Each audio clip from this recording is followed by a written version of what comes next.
This could be the ultimate guilty pleasure system that's super convenient. This is the Cantu Wren. We're gonna talk about it. I'm gonna rate it. I'm gonna give it a star rating, and then we're also gonna talk about some alternatives. So sit down, grab a cup of coffee, maybe through your Roctopus coffee mug. It's full and hot, which is linked in the description. And let's talk about the Cantu Wrens, my guilty pleasure.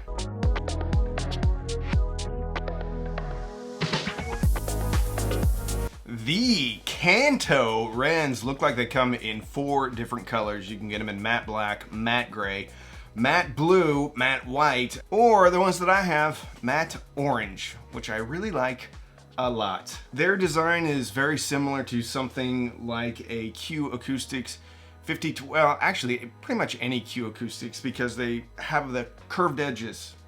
Can you have a curved edges? They're curved at the corners. And the Wrens are just slightly smaller than the 5020s from Q Acoustics. Each one has a 1-inch silk dome tweeter, a 5 1/4-inch aluminum cone woofer, back port on the back.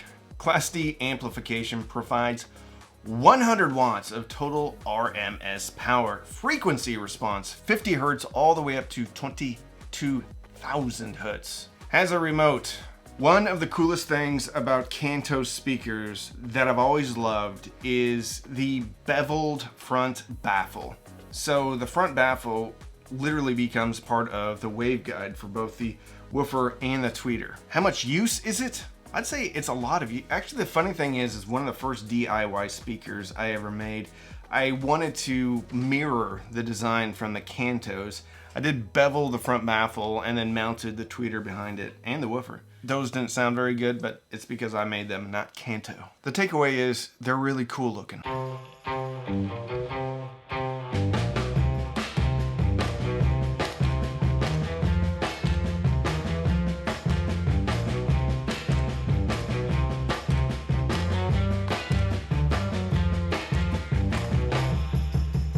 If you are new here, and I know 60% of you watching aren't subscribed, please consider subscribing. It's right down there. You have unlimited subscriptions to donate.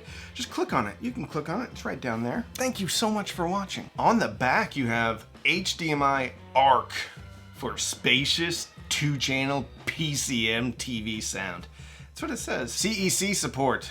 Let you basically control the volume from, like, if your Apple TV or your smart TV, anything like that. You have a USB-C input, and that's how I've been running these right here on my desk. Now, the one gotcha on the USB-C is that it only goes up to 96 kilohertz. So the DAC, or whatever's inside doing the digital processing, can't take a 24-bit 192 kilohertz track. So for all you ultra high-res heads out there, keep in mind, this is not going to do bit perfect streaming on the USB or the optical. Oh, it also has a Toslink optical connection. You have one RCA input, and then you also have a 3.5mm analog input, which is kind of nice. I get what they're doing here. They're saving some space. I like that it has 2, because it doesn't have one thing that I wish it had. Now, this pair of speakers only has amplifiers in one speaker. So the other speaker is just a passive speaker. You run a speaker wire from the main speaker with the amplifier in it all the way over to the other speaker. You also have a subwoofer output. One of the most interesting things on the back is a USB-A port that doesn't really do anything except charge. So it charges at 5 volts, 1 amp. Now, you could take something like a Weem Mini and you could hook it up to that USB. Then you could tape it to the back of the Cantus with some double-sided tape. And then the Cantus would be powering the Weem Mini. And then it would be out of sight, out of mind, stuck on the back. So you could use this as a very stealthy 2-channel setup somewhere.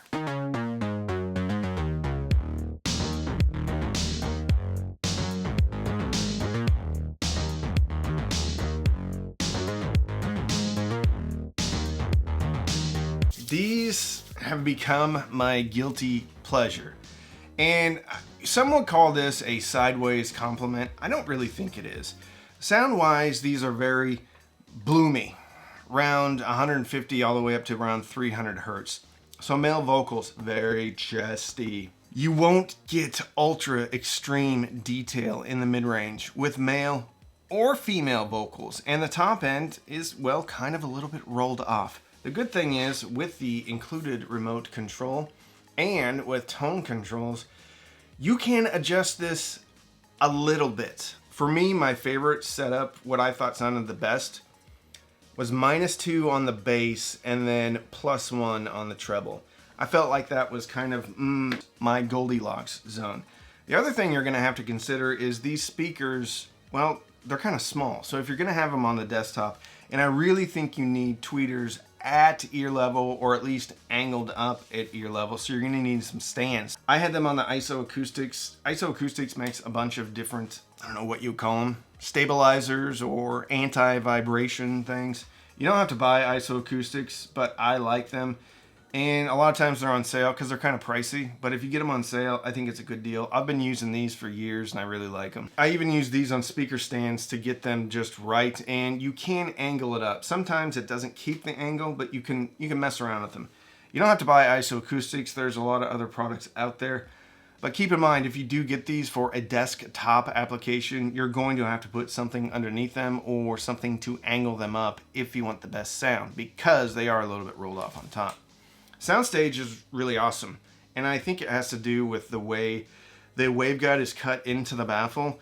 So it was throwing an awful big soundstage, and if you can get your speakers just right on your desktop because you're so close to them and you're kind of have them angled over each shoulder, the soundstage can be really fun.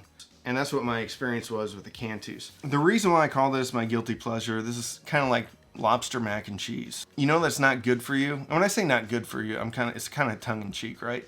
But it's something that a lot of the established audiophiles are going to say is not a frequency response that you should like. I still like it.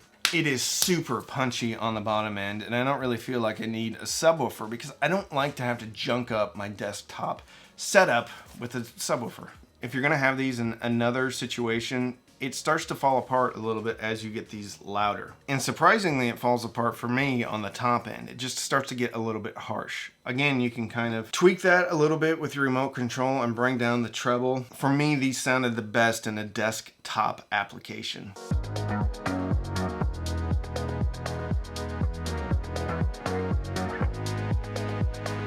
Pros. I love the way they look. I think they're super awesome. I think they're fun looking. And I think they're unique. Number 2, I like that they're bloomy on the bottom. I know, that's gonna be a negative too. I just like that sound, and after just listening to it and accepting how this speaker sounds, I really started to enjoy it. I've been using it a lot to edit videos and listen to music on my computer, and it's just fun. You can kind of tweak the sound if you want to, but for me, when I just lean into what a speaker's sound is and just accept it, I find that myself enjoying it a lot more. Number 3, it's got a bunch of different options for inputs. Number 4 has your subwoofer output. Number 5, it's got a decent remote control. What are the cons?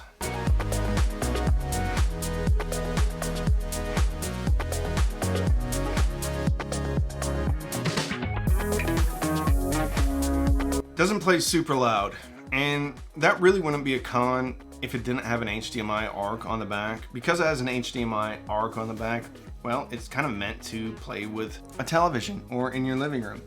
And I don't think it's really gonna play much above 70, probably 80 dB consistently and comfortably. It's not gonna do over 80. It's gonna struggle over 80 dB. 80, say that 5 times really fast. 80 dB, 80 dB. Also, it doesn't have a phono stage. I get that there's an extra analog input on the back, but at $600, I kind of feel like this is a bit of a premium product, and I wish it was just kind of all in one. And even if it had a bad phono stage, I wish it had a phono stage. Something like the Fluence RT82, 83, 84, 85 don't have an internal phono stage. I don't love that it can't handle full res files. It's not really a deal breaker for me because this speaker isn't really, I don't think it's meant for like the highest tier audiophile listening.